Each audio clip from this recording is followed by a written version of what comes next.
Die Alone is a 2024 film with one of the most depressing titles I have ever heard. And this is directed by Lowell Dean, if I'm pronouncing that correctly, and it has Douglas Smith, Carrie-Anne Moss, and Frank Grillo in it. Carrie-Anne Moss and Douglas Smith take the most screen time, with Frank Grillo taking a little bit in the third act. Quite a bit in the third act, but he has a chunk of time, but he's not really in the movie a ton. And this is a zombie film. This is a different spin on a zombie film kind of thing. We are dealing with plant zombies, you could say. It definitely reminded me of The Last of Us in that sense. And basically, it's essentially plants are starting to infuse with human flesh, kind of grow out of them, kind of thing. Strangely, where but the biology of human anatomy and plant anatomy kind of fuse together somehow. And then there's other symptoms with the virus, because it is a spreadable virus, of memory loss and headaches and other things like that. So basically, we're in the apocalypse. Douglas Smith's character is suffering from amnesia himself. And it starts off with him getting into a car accident with his girlfriend.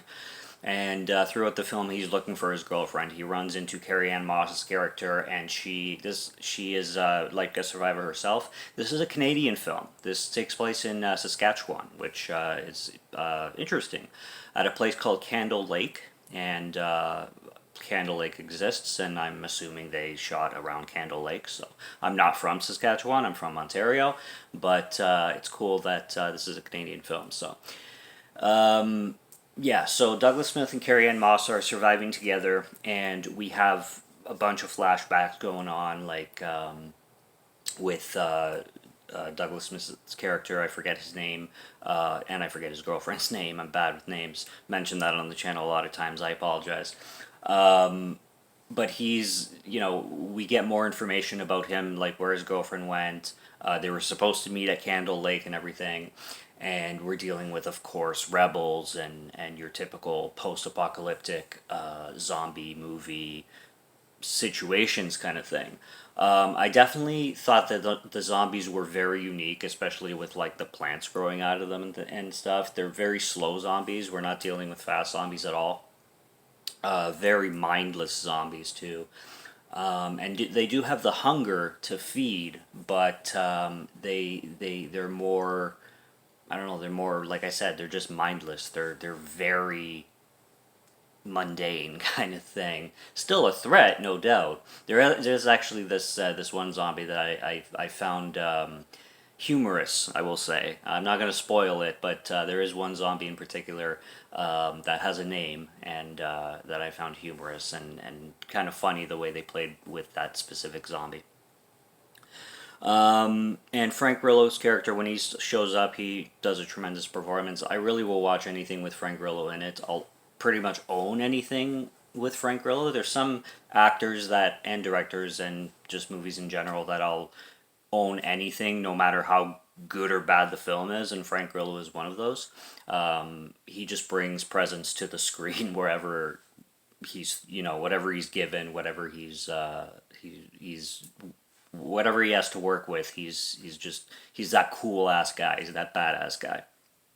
So, like I said, it's a very smart movie. Actually, I didn't say that, but I'm saying it now. It's a very smart zombie film. It it's unique in its zombie style. It doesn't do the same old zombie thing. And they play with a lot of ideas very much, and there's interesting directions that this film takes for sure, like big time. And it's not going to bore people who are bored with zombie films already. I'm not. I'll Zombie films are another one that I'll own, the most crappy ones to the best ones, except World War Z. I'm not a fan of World War Z at all. Um, but this is a winner. It is on physical media, but it's so expensive and it's hard to find. Um, and I don't know why they didn't give this one a bigger release or more advertising, because with Carrie Ann Moss in it, she's great. Like she kills it with her performance. And like I said, she's not just there for 2 minutes for and her name on the poster. She's actually like in the movie a lot. And I don't know, like it's a hard film to talk about without spoilers, other than everything I just said. But it's worth checking out for how unique it is, how different it is, how much of a different flavor and taste it gives to the zombies genre, and it also is a zombie movie. Like you definitely get that vibe. There's enough zombie action and zombie stuff going on in it to have it merit being a zombie film. So Die Alone is fantastic, and it's definitely worth checking out. I watched it on Kanopy, which is a library streaming service, which really reminds me of Tubi. But if you have a library card, you can literally access Kanopy, and I think it's Kanopy, and